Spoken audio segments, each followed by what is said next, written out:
इलाहाबाद की जनता हमारे गठबंधन के प्रत्याशी को जिता करके भेजेगी, क्योंकि जनता इस बात को समझ चुकी है। सीट खाली हुई अवैध सिंह चौटाला के इस्तीफा देने के लिए, लेकिन वो ये कह रहे हैं कि मैंने किसानों के हित में जो है किसान हितैषी अपने आप को बता रही कि मैंने इस्तीफा दिया है और जितनी भी पार्टियां मेरे सामने चुनाव लड़ेगी वो सभी की सभी जमानत जब्त होगी। किसान के हित में जो काम किया है, किसान भी मूल्यांकन करता है ना, वो हर चीज का मूल्यांकन करता है। किस पार्टी ने नारा दिया, किसने नारा दिया और किसने काम किया, ये किसान अच्छी प्रकार से समझता है। अगर कांग्रेस के नेताओं की बात करें तो वो दावा करें कि जिस प्रकार हमने बड़ौदा उपचुनाव में जीत हासिल की थी, ठीक उसी प्रकार इलाहाबाद में भी जीत हासिल करें। इस किसान हितैषी होने का दावा वो करते हैं, बस वो 2-2 रुपए के चेक किसान को मुआवजे के नाते देते थे।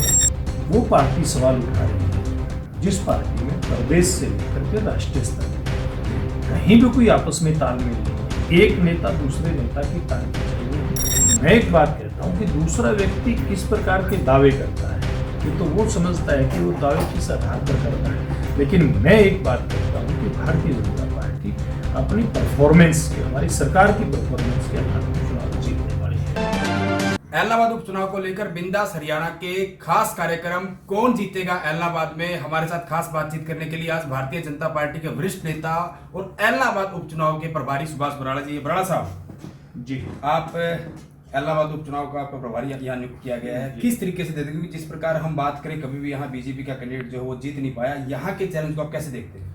देखिए, भारतीय जनता पार्टी तो कभी हरियाणा भी नहीं जीत पाई थी, लेकिन 2014 के चुनाव में जो हरियाणा की जनता ने प्यार दिया, उसके आधार पे हमारी सरकार बनी।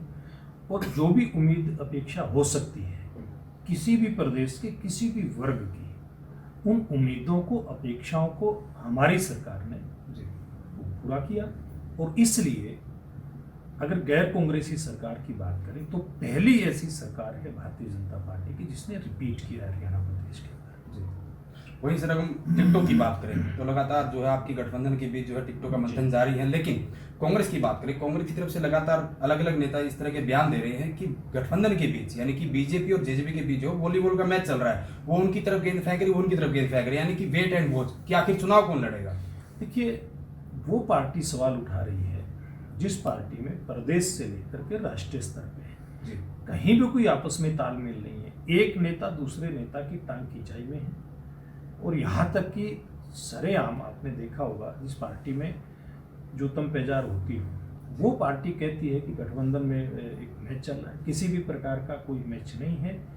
हमारा गठबंधन भारतीय जनता पार्टी और जननायक जनता पार्टी दोनों मिल बैठ करके उम्मीदवार का फैसला करेंगे।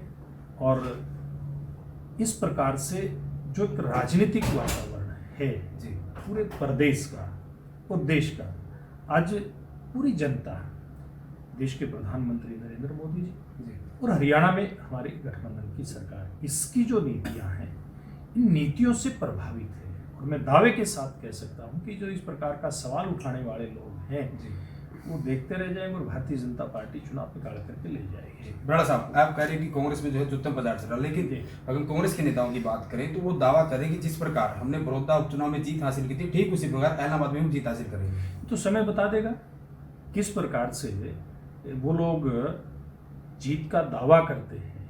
पिछले चुनाव में भी उनके उम्मीदवार की किस प्रकार के यहाँ हालात थे वो लोग जानते हैं। एक बार चुनाव मैदान अब सज गया है, योद्धा मैदान में आएंगे, समय बताएगा। वहीं अगर हम आपकी गठबंधन की ही बात करें, हरियाणा सरकार का ये बात करने कार्यक्रम दूसरा चुनाव है, पहला चुनाव उपचुनाव में हुआ, उसके बाद इलाहाबाद का उपचुनाव, तो गठबंधन का धर्म निभाते हुए वहां बीजेपी का सिंबल था, बीजेपी का ही कैंडिडेट था। तो ऐसी चर्चाएं हैं कि क्या इस बार इलाहाबाद में, हालांकि आपकी चर्चा जारी है, क्या जेजेपी की तरफ से उम्मीदवार हो सकता है? देखिए, इसमें कहीं कोई समस्या नहीं है। जननायक जनता पार्टी का भी अपना अधिकार है, गठबंधन के नाते वो टिकट मांगता है, इसमें कहीं कोई दिक्कत नहीं है। लेकिन फैसला दोनों पार्टियां मिल बैठ करके करेंगी। जननायक जनता पार्टी लड़ती है तो भारतीय जनता पार्टी को कहीं कोई ऐतराज नहीं है, लेकिन फैसला दोनों मिल करके करेंगे कि कौन सी पार्टी का कौन उम्मीदवार मैदान के अंदर आएगा। बराड़ा साहब, वहीं अगर उपचुनाव की बात करें कि आखिर ये सीट खाली हुई अवैध सिंह चौटाला के इस्तीफा देने के लिए, लेकिन वो ये कह रहे हैं कि मैंने किसानों के हित में जो है किसान हितैषी अपने आप को बता रही कि मैंने इस्तीफा दिया है और जितनी भी पार्टियां मेरे सामने चुनाव लड़ेगी वो सभी की सभी जमानत जब्त होगी। देखिए, ये अवैध सिंह चौटाला हमेशा से इस प्रकार की हंगबाजी करते हैं, लेकिन मैं एक बात दावे के साथ कह सकता हूं कि कि हमारी परफॉर्मेंस के आधार पर इलाहाबाद की जनता हमारे गठबंधन के प्रत्याशी को जिता करके भेजेगी, क्योंकि जनता इस बात को समझ चुकी है कि जो लोग बड़ी बड़ी बातें करते रहे किसान के लिए, उन्होंने वास्तव में किसान के लिए किया क्या है। और भारतीय जनता पार्टी इसकी पहली बार स्पष्ट बहुमत की अपने दम पर, बेशक वो एनडीए की सरकार देश के अंदर बनी हो, हरियाणा के अंदर हमने पहली बार अपने दम पर जो सरकार बनाई, ये दोनों ही सरकारों ने मिल करके जो दावे करने वाले थे किसान के लिए, उनके दावों की हवा निकाल करके और किसान के हित में जो काम किया है। किसान भी मूल्यांकन करता है ना, वो हर चीज़ का मूल्यांकन करता है, किस पार्टी ने लारा दिया, किसने नारा दिया और किसने काम किया है। ये किसान अच्छी प्रकार से समझता है। और वो किसान आज बेशक आंदोलनकारी किसान की बात करें, वो भी बहुत गंभीरता से इस बात का विचार कर रहा है कि भाई लारे और नारे देने वाले लोग कौन से हैं और काम करने वाले कौन से हैं। ब्रह्म साहब ने किसानों की बात की। इस समय भारतीय जनता पार्टी के लिए किसान आंदोलन मुद्दा वो बहुत बड़ा है। करीब करीब 1 साल से ज्यादा का समय उनको होने को है, वो लगातार अपनी मांगों को लेकर प्रदर्शन पर बैठे हैं। लेकिन ऐसे में जिस प्रकार खा पंचायतों की तरफ से या फिर किसान संगठनों की तरफ से लगातार ये पहले से ऐलान किया हुआ कि बीजेपी जेजेपी के नेताओं का विरोध किया जाएगा, तो वैसी परिस्थितियां आपके सामने यहाँ भी आने वाली, आखिर कैसे निपटेंगे? देखिए, मैं पहले भी एक बात कहता हूँ कि हम बहुत परिपक्व लोकतंत्र में रहते हैं। हर बहुत बड़ा एक लोकतांत्रिक देश है। इसमें किसी भी संगठन को, किसी भी व्यक्ति को अपनी बात कहने की आज़ादी है, लेकिन वहाँ एक मर्यादा भी है। मैं समझता हूँ कि सब किसान भाई अपनी मर्यादा में रह करके अपनी बात करेंगे। और जहाँ तक भारतीय जनता पार्टी की चुनाव कैंपेन की बात है, तो हमारा कैंपेन बहुत अच्छे प्रकार से चलेगा। मिल करके हम सब लोग चुनाव यहाँ पर अपने अपने हिसाब से लड़ेंगे। जी बराड़ साहब, आप लगातार जो है उपचुनाव जीतने का दावा भी कर रहे हैं ऐसा, लेकिन वहीं पूर्व मुख्यमंत्री और न्यायालय सुप्रीमो ओपन का चौटाला की बात करें तो चौटाला साहब की तरफ से एक लगातार बयान दिया जाता रहा, चाहे हम जींद रैली की बात करें या पहले की बात करें। हालांकि बड़ौदा में भी उसी तरह का जो है बयान वो दिया गया था कि इलाहाबाद उपचुनाव के जो नतीजे हैं वो पूरे के पूरे प्रदेश की राजनीति को प्रभावित करेंगे। देखिए, हर चुनाव का अपना एक अलग महत्व होता है। इलाहाबाद का चुनाव का भी अपना एक महत्व है। लेकिन मैं एक बात कहता हूँ कि दूसरा व्यक्ति किस प्रकार के दावे करता है, ये तो वो समझता है कि वो दावे किस आधार पर करता है। लेकिन मैं एक बात कहता हूँ कि भारतीय जनता पार्टी अपनी परफॉर्मेंस के, हमारी सरकार की परफॉर्मेंस के आधार पर चुनाव जीतने वाली है। जी, वहीं हम पूर्व मुख्यमंत्री भूपेंद्र सिंह हुड्डा की बात करें तो लगातार भी किसानों के मुद्दे पर उनके बार बार बयान आते रहते हैं कि भारतीय जनता जो पार्टी है वो किसानों को बर्बाद करने में तुली हुई है। देखिए, ये मैं कहता हूँ कि किसान आज मूल्यांकन खुद करता है। जिन लोगों की सरकारें हैं आजू बाजू के प्रदेश में है, वो बताए ना किसान की कौन सी फसल को किस भाव के ऊपर खरीद रहे हैं। जी, गन्ने का रेट हमने सबसे ज़्यादा दिया, हमारा देख करके पंजाब ने बढ़ाया, लेकिन उनसे ज़्यादा आज भी हम दे रहे हैं। भावांतर भरपाई योजना हम लेकर के आए।